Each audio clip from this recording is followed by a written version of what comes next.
I would like to start by introducing the esteemed panelists. And from my left, on my left is gentleman Saeed Al-Darmaki. He is the managing director of Binary Financial and co-founder of Alphabet Fund. Next to him is Narayanan, and he is the CEO of Angivest Ventures. Next to him is Zachary Chefarati. He's the CEO and founder of Dalma Capital Management. And on the far left is Andrew Rippon. He's the CTO of Babel Chain and founder of Trutney Bitcoin Asset Management Platform. Is that right, everybody? Blockchain, but you know. Oh, sorry, blockchain, of course. I had it in BC, so yeah. Of course, and I'm the moderator. My name is Bart Brans. I'm the chairman of the European Blockchain Foundation.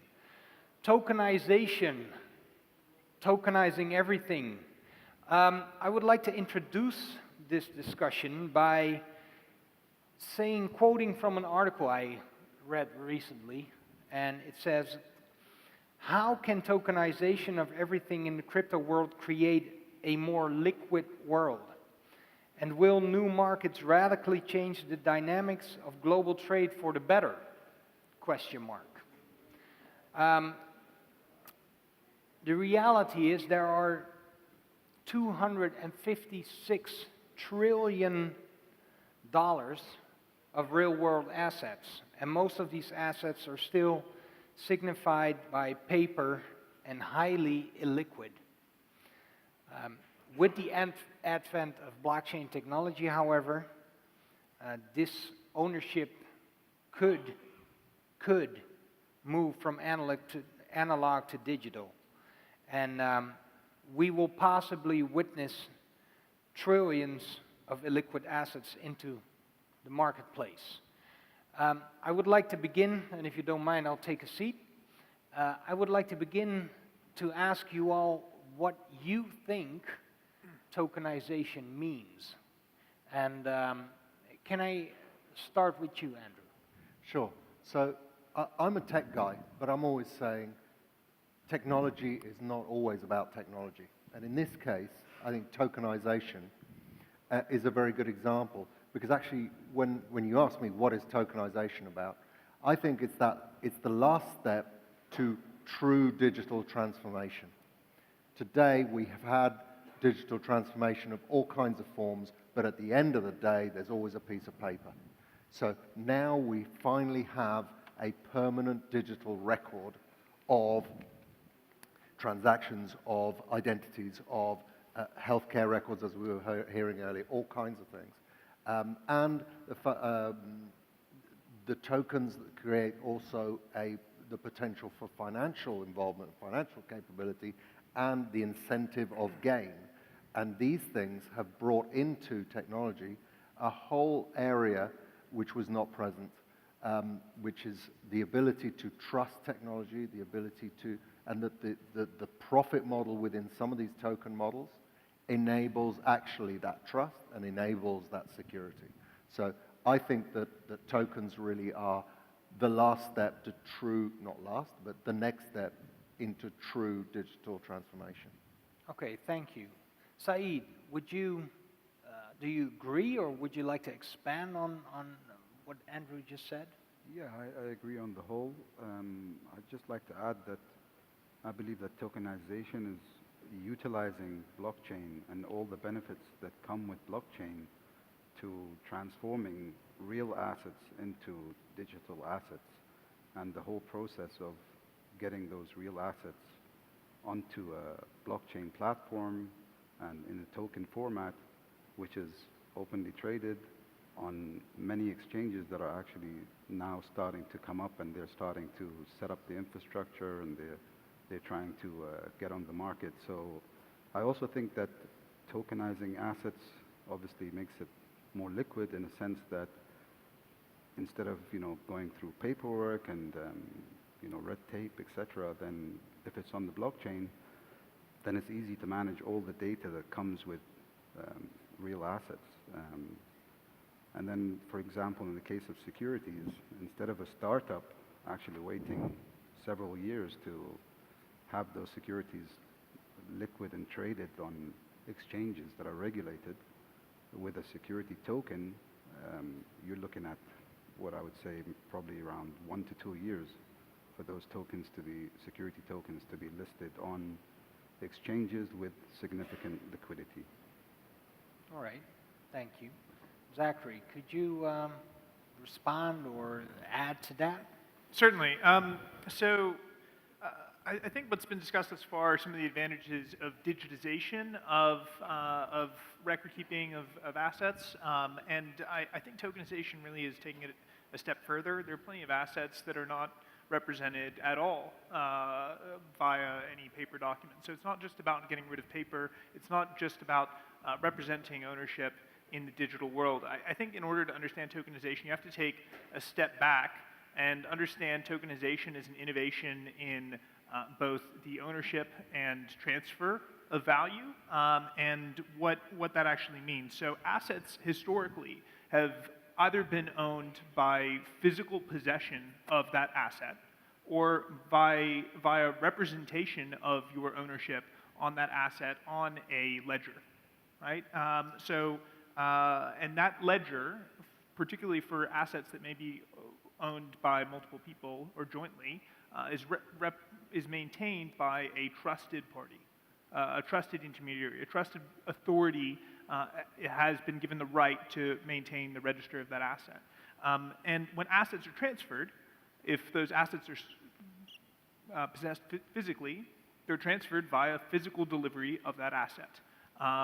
If they're transferred via a ledger, someone has the right to append or update that ledger via some kind of process that may be agreed, but there is that trusted party has typically the right to maintain and update that ledger. Where tokenization is really transformative is by changing that model. The reason that we needed a trusted party to maintain that ledger was because the individual holders of the assets couldn't necessarily be trusted to maintain their own records or maintain records of who owns at any given time an asset, because obviously they have competing, conflicting interests. For two parties to trade an asset, there needed to be a process via which that register is updated by the trusted party that maintains it. Now, at the same time, what we ended up doing was we ended up giving these trusted parties a lot of power. And in a lot of cases, they have monopolistic power over the appendation and maintenance of that record. That gives them pricing power. That gives them often the ability to rehypothecate those assets, to utilize them for their own benefit, not necessarily for the benefit of those who own the assets. That's given them the ability to charge for the transfer of the assets, and they often empower other intermediaries in order to do that. And you see that across asset classes globally. So what tokenization has done, following on the innovation and value transfer that we saw in Bitcoin, was giving the power of the individual holder of an asset to append the ledger, and to do it in a way that they are not detrimenting the validity or value of the rest of that ledger. The ability for an asset to be represented entirely digitally on a ledger that is distributed, that is controlled, effectively not controlled by anyone except the individual holder of a specific instrument on that ledger, who has the ability to append that record themselves, gives them the ability to transfer assets without intermediation, without giving exclusive monopolistic power to a party that may abuse that power or otherwise charge a fee for the ability to use that power. All So, right. so that's where we think tokenization is taking it a step further. All right. It's not just about records being digital, it's how we interact with the ledger and how that ledger is maintained and who maintains it. Yes, thank you. Narayanan, security, lack of, or the trusted powers that, or the people that we need to trust or we're forced to trust with our assets, and this new power where we all can exercise that same power and trust over our own assets via tokenization. How would you respond to what Zachary just said? I'd actually piggyback on what Zachary just said. You spoke about the assets being of $256 trillion of value. Now, what are those assets that fall within that 256 trillion? There are tons of other assets which have value but have not been captured as part of that 256 trillion. For instance, let's take your time, my time, his time. All of these have value, right? So tokenization is all about representing these sort of intangible assets that could have value to enable transfer it through the blockchain from one party to the other in order to be able to liquidate those assets. So, I book a doctor's time tomorrow for an appointment, and that has value, and tomorrow I decide not to utilize it. I can always transfer that, I can monetize it. So that's really to add to what the other three gentlemen spoke about tokenization. All right. Well, that's a great, actually, I think, a great extra point you made there. There are a lot of assets we don't really value today or can value today. Going back to my short introduction, I was talking about I was quoting from an article, and the writer of that article is very positive about how tokenization will make sure that illiquid assets become liquid. But will it? And so will tokenization help the world? And the second natural question, I think, is how exactly, and can we see some real practical, applicable solutions that are presented right now? Let's begin with Said. I think there's many parties that can benefit from tokenization. I believe, firstly, as I alluded to, startups, they're the first party that I think would get benefits from tokenization, because they would be able to raise capital using an STO, what's called an STO, security token offering. But that STO offering would be more attractive to potential investors, because potential investors will know that they can see a return to their investment much sooner than if they invested in that startup and it had to go through the traditional system of going through an IPO or several rounds of raising and then eventually onto an IPO, which can take several years. I also think that investors can benefit as well, because the cost of investing in these kind of offerings would be much less than if they had to do it through, say, an IPO, because there's hardly any middlemen involved in the process of when you're tokenizing that security. I think also it's an opportunity for regulators to get involved in reshaping old models of regulation that exist in the financial system. So it gives them a chance to innovate in regulation as well. But yeah, I mean, there's a lot of ways that blockchain in general can benefit the fintech industry and the old traditional financial system. Thank you. Andrew? Yeah, I mean, tokenization does allow certain new models in terms of for investors. So, for example, one of the security, I'm glad you mentioned security token offerings because that's something that we're working on at the moment. And one of the models that we're working on with our the project Babel Chain that's here, we are sort of securitizing and allowing investment into future real estate concepts.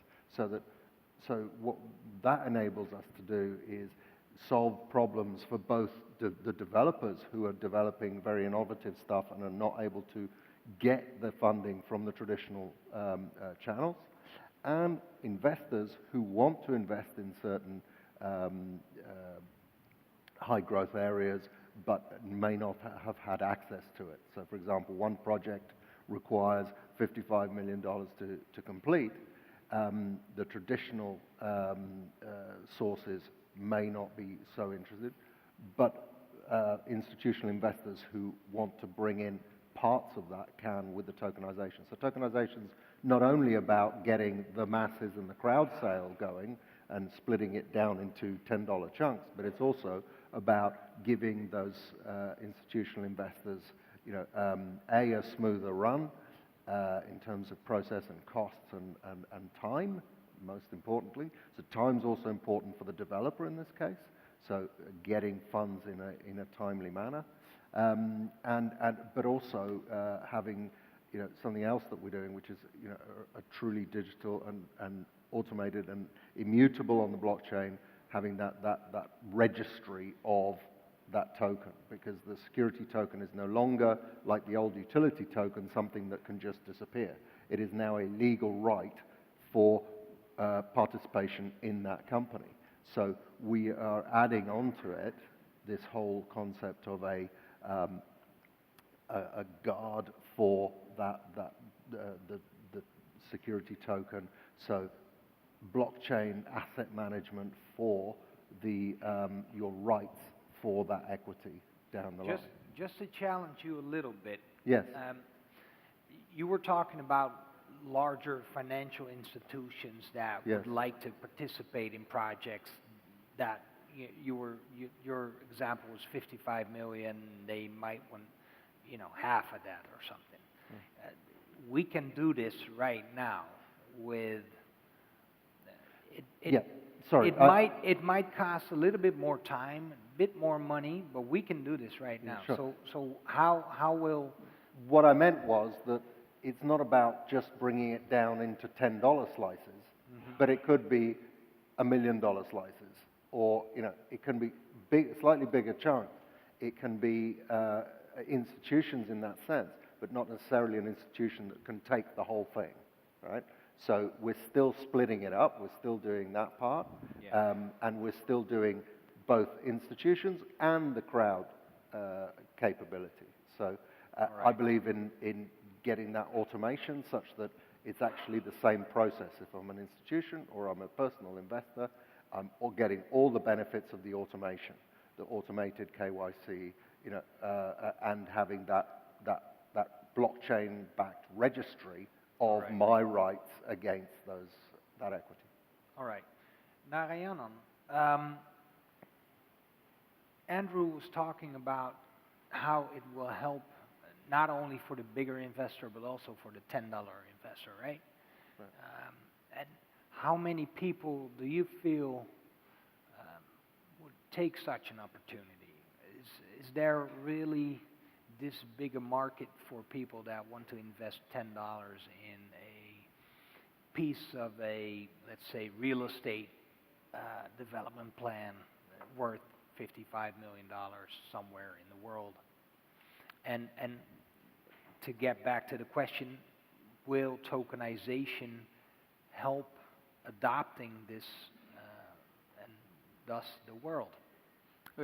I think the easiest way to figure that out is probably have a show of hands here as to how many people would want to take a slice of that, just off the cuff. That's a great question. So that's like 10% or 5% of the people. So if this is representative of, the world at large, I think that answers your question.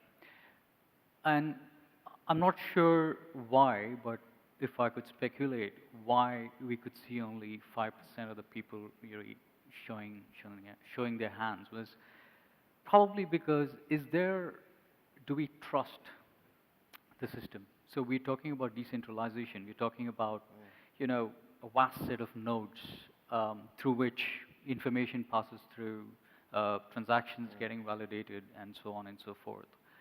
But for a normal Joe Bloke walking on the road, is that enough for him or her to get comfortable with the fact that a small share through a token is going to be representative of the actual ownership of the underlying? Perhaps not today.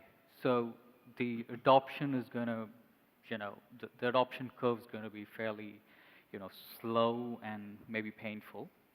And that comes back to your other question of how, right? So it's a question of educating people into what blockchain really means, what decentralization really means, explaining, even in an ideal world, if we were to run it in a permissionless environment where, pretty much every single node participates in the validation approval of transactions, they need to understand.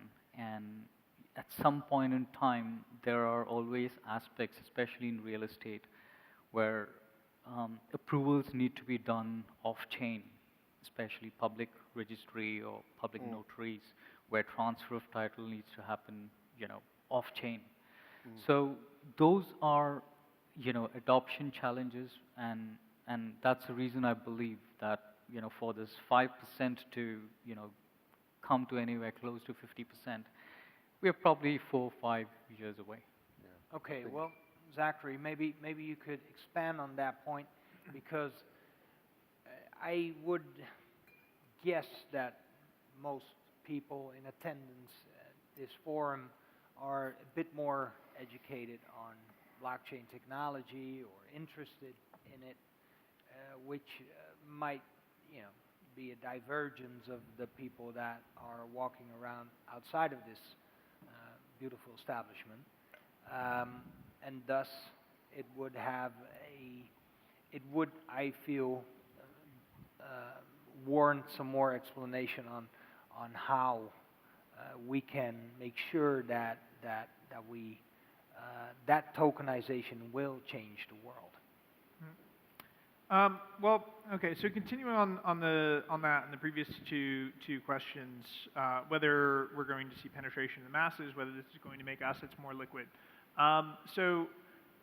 With respect to penetration in the masses, when we start talking about real assets, or when we start talking about economic assets that confer rights and benefits, particularly to profit, to the owners of that asset, whether that ownership is represented by on a public ledger, and transfer of ownership is enfranchised to the user, as we see in blockchain. We're still, unfortunately, well, fortunately or unfortunately, dealing with securities. These effectively become classified as securities, and almost every country in the world has laws, regulations in place in order to deal with securities. And in most cases, the reason for those laws, those regulations, are in fact to protect investors, so that investors can understand what they're investing into, and can be protected to actually receive the rights and benefits of those. In most jurisdictions, regulators believe that if these assets do not satisfy public registration requirements to be sold to retail investors, which are often very onerous and substantial, and typically give rights exclusively to certain stock exchanges or certain intermediaries that basically prevent blockchain from penetrating the public market, that these assets can be distributed only privately and only to investors that meet certain qualifications that define them as an accredited investor, that basically give the regulator comfort that that investor is in a position to be able to understand that asset. What this ends up meaning in practice is that penetrating to the investor who can invest $10 into a real estate project is, we're still not quite there yet, as the panel has said. And I don't know how long it's going to be before we get there, but it may be a while, because ultimately we still haven't figured out how widows and orphans are going to be protected from bad actors who may want to abuse the powers that they may be able to have distributing these to the public. So right now it really, we believe that it really remains limited to placement with accredited qualified investors who can understand what they're investing into and can analyze it. Now, is that a huge problem? No, I don't think it necessarily is. The point that you touched on earlier on whether this can make assets more liquid, I believe that yes, it certainly can. There's a massive reduction in frictions. We talked, for example, sorry, about... I'm just going to interrupt you for 1 second. I just want to touch back on a point you made earlier about your opening dialogue, where you said, well, we need to transfer tokens or assets from these institutions that have vested interests, but also tend to or have shown that they cannot be trusted with our assets. But what I hear now is that the regulators, or us, or the community, needs to be able to vet their investors, because people don't have enough skills to know what they're investing in. Do you agree that that is a contradiction, and how can we solve it? Is that just a matter of time? The main mandate of most financial services regulators is to protect the public, and generally protecting retail investors is considered often the most important part of that mandate.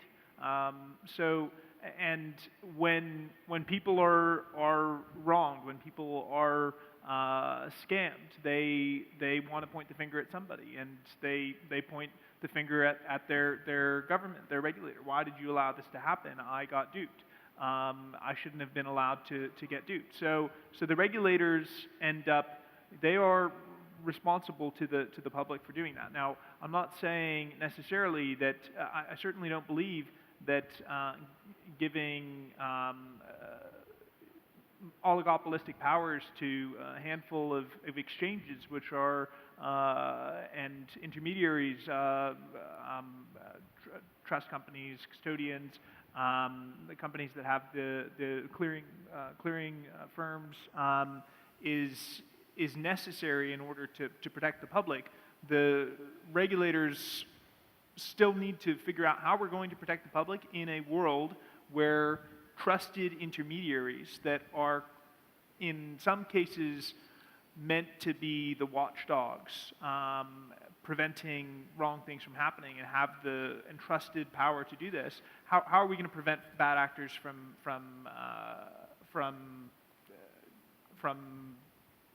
ripping people off? That's such an interesting point. I'm not sure if everybody agrees, but I would like to hear, maybe Saeed, I would like to hear you on that point. I mean, look, ultimately, the responsibility of investing should lie with investors, because if you're not doing your research, if you're not doing your due diligence, if you're not doing your homework on something that you're investing in, or if you don't understand what you're investing in, then you have to take some part of that blame too. There's only so much that a regulator can do. There's only so much that an intermediary can do. There's only so much, actually, brokers, they shouldn't give any investment advice. So, as an investor, you should actually also, take responsibility, and, you should also understand that you're taking a risk when you're investing in a startup or you're investing in an asset, and you should expect to lose your money. And there's a golden rule which says, never invest any money that you can't afford to lose. All right. But yeah, I mean, people are fickle. People can, point fingers at others just to take away responsibility from their own actions. But yeah, I mean, the regulators have a tough job in, regulating the environment that people are investing in and trying to protect the investors or customers as best as they can. But there will be instances where there will be bad actors from both the startup side, from the founder side, and also people that fail to understand what they're investing in. But Thank for the you. record, I do agree with Saeed's, I personally do agree with Saeed's view. All right. That it should be on the investors, but I don't think that's pragmatic, Yeah. unfortunately. At the end of Okay. the day, these people, they lose their money, they call, they complain, they want somebody to blame, and they have the power to elect governments in a lot of cases, and they want them to be watching out for them.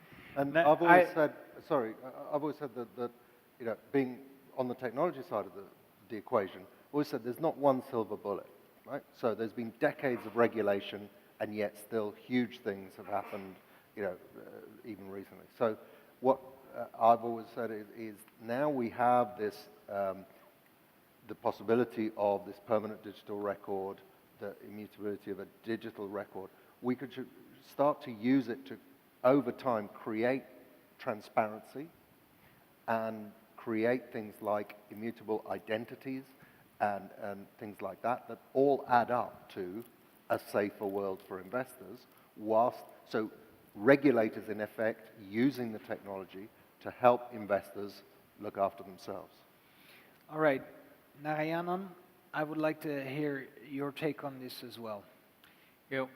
In an ideal world when we will have tokenized pretty much all the assets, and we are living in a super liquid world, you would expect that the investment valuations and the asset pricing, they're all super efficient because it's really the market that is pricing it. So where the regulator's involvement would really come would be to really look at whether there are enough systems and processes to audit the codes, because ultimately it's the mathematical codes that are powering these blockchain technologies that make or break the chain, right? So do investors understand that? Definitely not. I don't. And sophisticated investors won't unless they are mathematical wizards. So proper systems and processes in place for independent third parties who would be, allocated certain powers within, the nodes to be able to audit the codes and periodically release these reports. So some element of regulation will be required until we reach a point when, the regulator can, slowly take their hands off. That would be my take.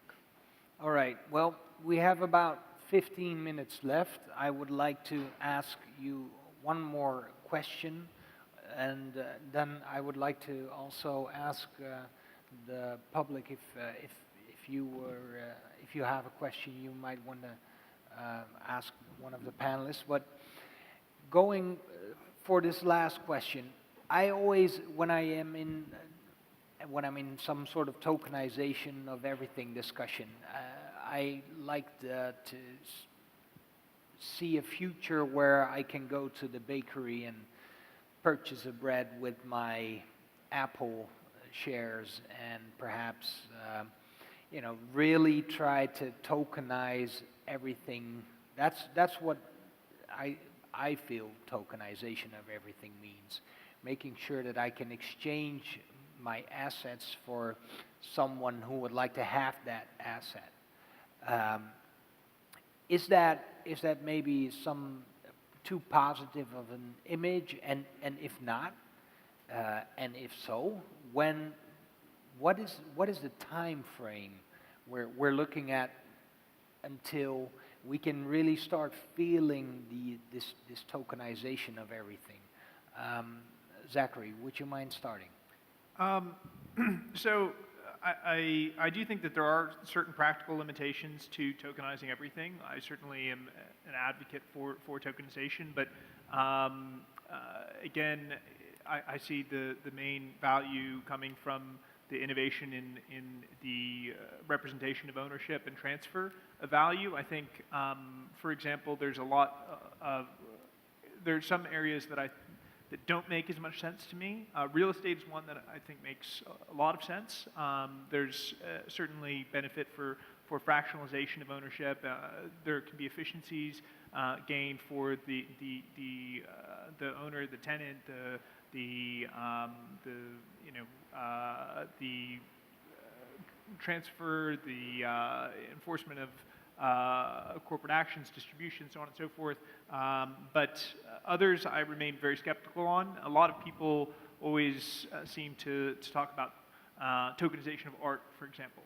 To me, the main benefit of an art piece is given exclusively physically, right? You sit and you look at it and you receive the benefit of that art only by physically observing it.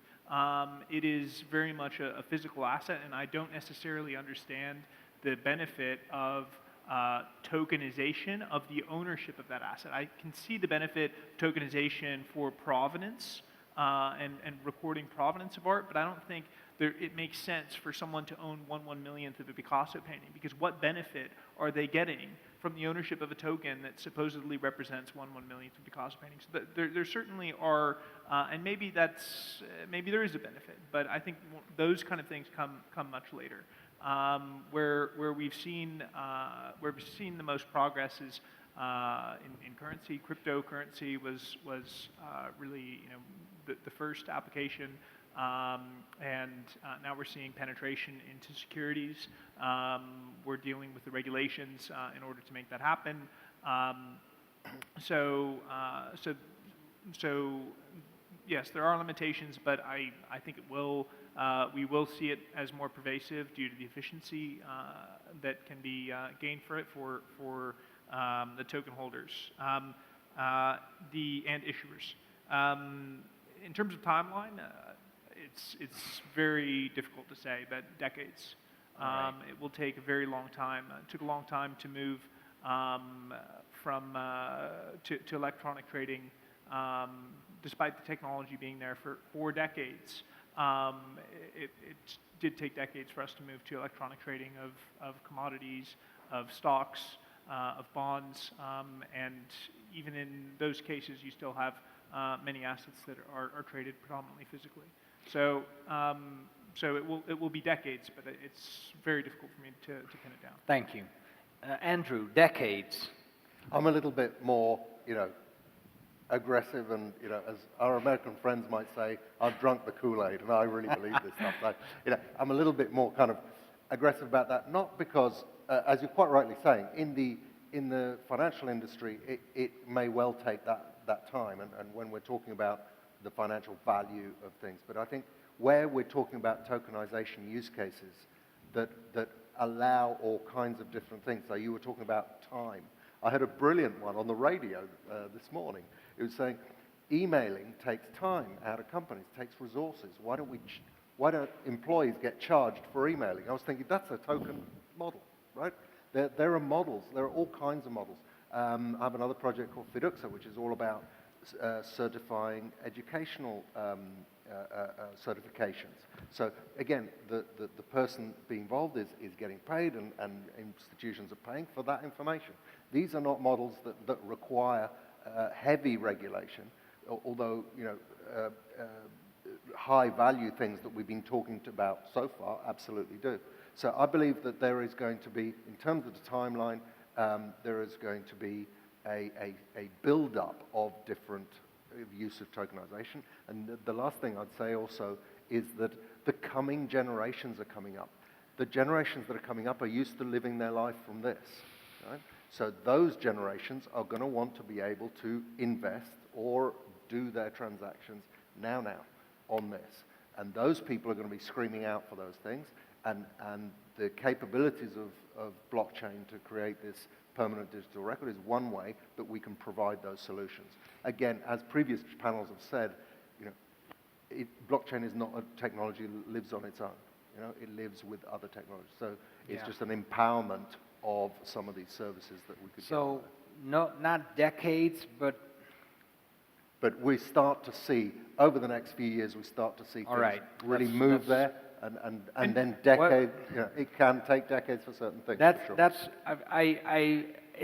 I know it's Just more to clarify- nuanced, but I would like to. Well, just to clarify, when I say decades, you were asking about tokenization Yeah. and everything. Now, I think penetration to everyone, Yes. everyone Oh, yeah. having blockchain somewhere in their life, that's a couple of years. Yes. Yeah. We're going to be there soon.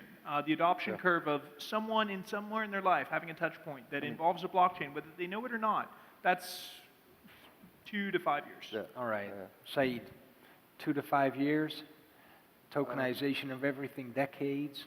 Firstly, on your question of if it's a very positive image that you're painting, I think it's achievable over time. I don't know if it's going to take 5 years. I don't know if it's going to take 10 years. If it's going to take 50 years. But you're going to see it gradually getting there, and it's not going to happen overnight. It's going to take phases happening. On Zachary's point about tokenizing art, for example, I think also in order for you to be able to tokenize everything, not only would we need to use blockchain, we would need to use other technologies as well. So in terms of art, for example, if the technology of VR, virtual reality, and augmented reality reaches a level where you can actually feel a digital representation of a physical asset, then that will ultimately help that asset being tokenized fully and on a wide global scale. But I think it's very exciting times that we're living in at the moment. Technology is definitely a big thing in the current world, and I think like in 10 years' time, probably you'll see a lot of real assets being able to be, visualized, and you can feel it through technology. Very interesting remark. Thank you. Narayanan, closing remarks before we go to the questions on relating to this question. Well, I think I pretty much agreed with all of them. The only thing I'd add is, as an investment professional, any new investment, we evaluate, we first take a look at the historical evolution and performance. Although we see in every investment prospectus that historical performance is not representative, but I'd like to take, a look at the evolution of the internet since the 90s.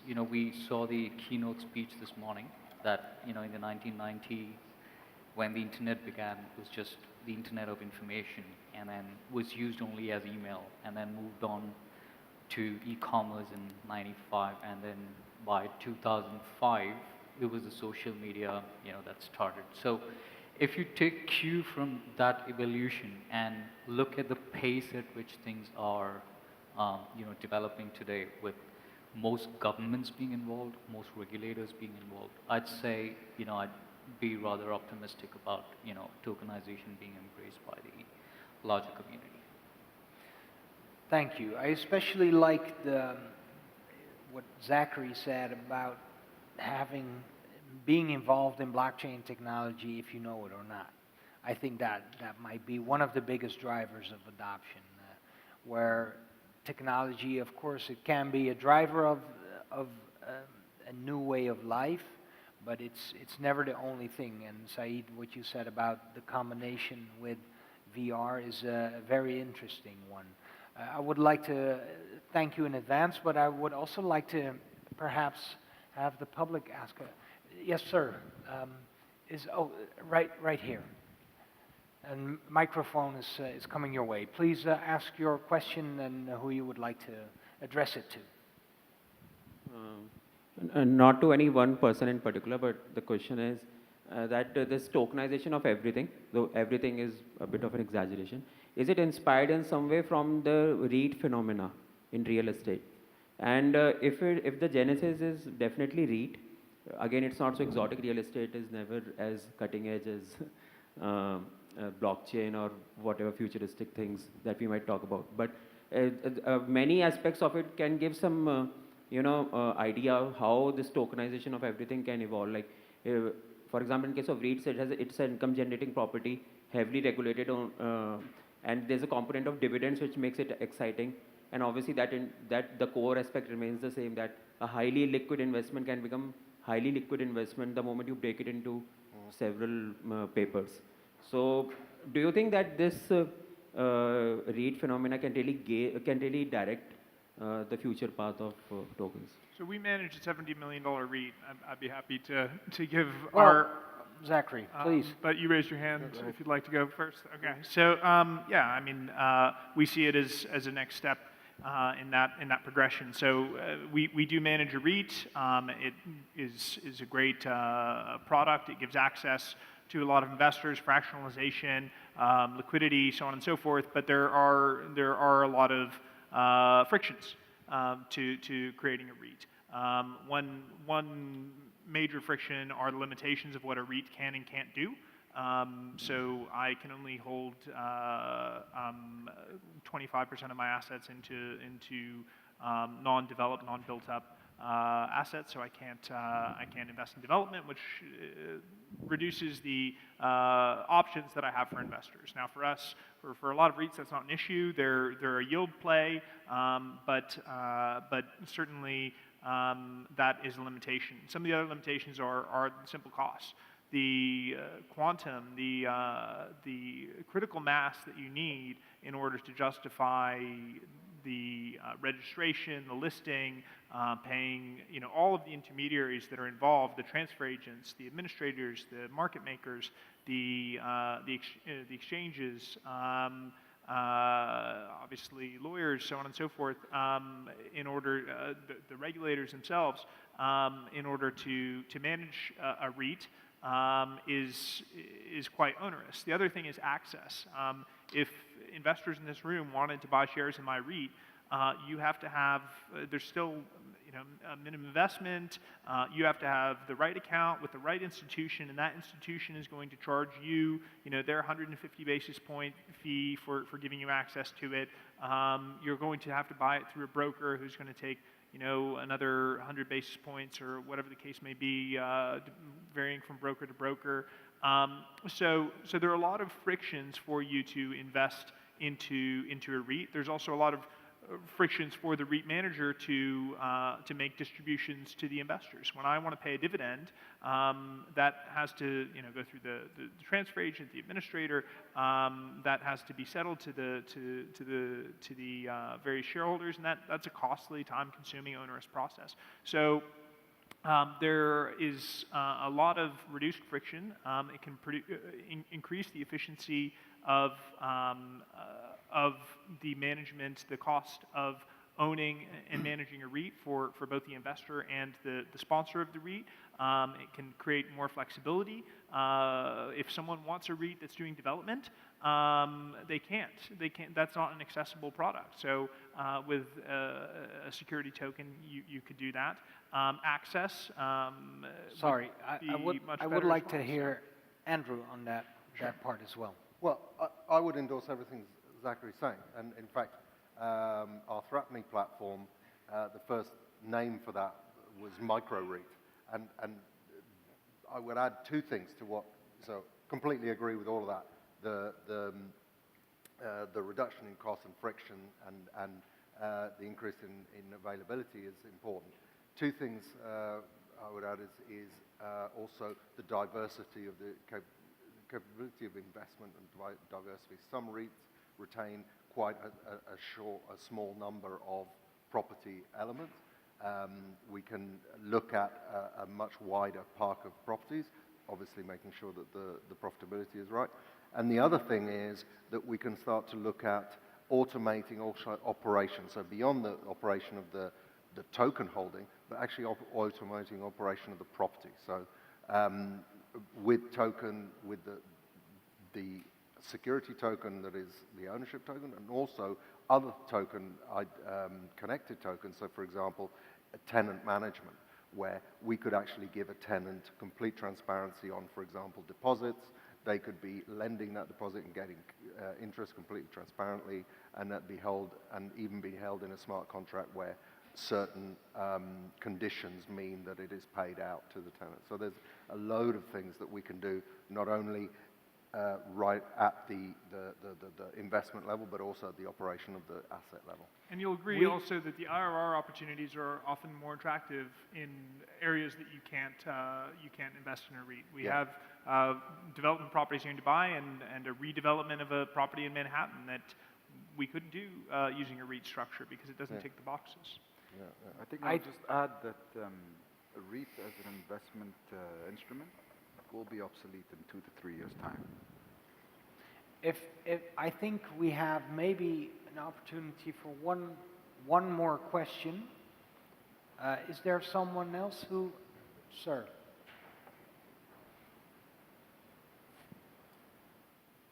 This is a question to, I'd like to hear thoughts on the panelist.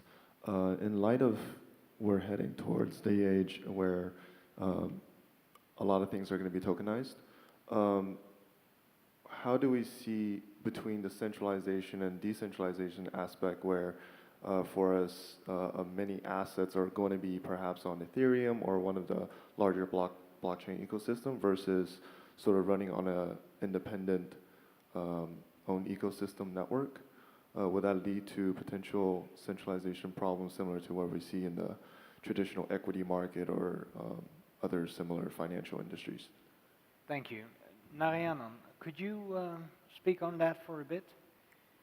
I think, so are you referring to the platforms in which, these tokenizations will happen? So, like, for instance, if it happens only in Ethereum, could that be an issue of centralization vis-a-vis it happening across various blockchain platforms? Is that your question? Well, from our experience, we've been evaluating a few tokenized opportunities. Actually, as we speak, we are working on tokenization of an e-commerce platform back in Bahrain. We see a plethora of blockchain platforms that are available for our consideration. So the key is to be able to look at, scalability, speed, privacy issues, and so on. And ultimately, the underlying consensus protocol, that the blockchain's, working on. So I think if I take that as an example, the kind of tokenizations that are happening across the world are in different blockchain platforms. So to that extent, I'd like to think that it's really not likely to be centralized within one blockchain platform. Last words? Well, on that one, I mean, from a technology perspective, one of the great things is that the evolution of this technology is very strictly not just a technology issue. So it is from the beginning a piece of work that is done by all stakeholders. So the great thing about a network like Ethereum and some of the others is that they've got some very interesting governance setup that is, includes a large number of stakeholders. So that helps to avoid some problems. There can always be problems, but it helps to avoid problems even if they're holding a significant amount of information. I think the same way that it's going to take time for everything to be tokenized, I think the shift from centralized processes and platforms will take time to happen and move over to fully decentralized platforms and fully decentralized ways of doing things in the world. Yeah. Zachary, closing remarks perhaps on this question? Sure. I mean, in any case, there's always a give up between security and efficiency. And what we've seen with the platforms that have become popular for tokenization is that they've been willing to kind of make potentially some sacrifices in terms of the security or the decentralization in order to achieve steps in efficiency that they believe are worthwhile. So, moving from proof of work to proof of stake is obviously potentially a step towards centralization. But it seems that the market is willing to accept that compromise for certain cases. I think what's important is whether that those parties are put in a position where they can abuse that power, and for them to alter the ledger or to charge exorbitant fees for their services, or take advantage in other ways that we've seen with fully centralized ledgers, parties that are able to maintain fully centralized ledgers. That's not necessarily the case. So the market will have to find that healthy medium between security and efficiency, proof of work isn't always going to be the answer to that. Well, I would like to thank you all for listening, and of course I would like to thank our panelists for this discussion. Thank you.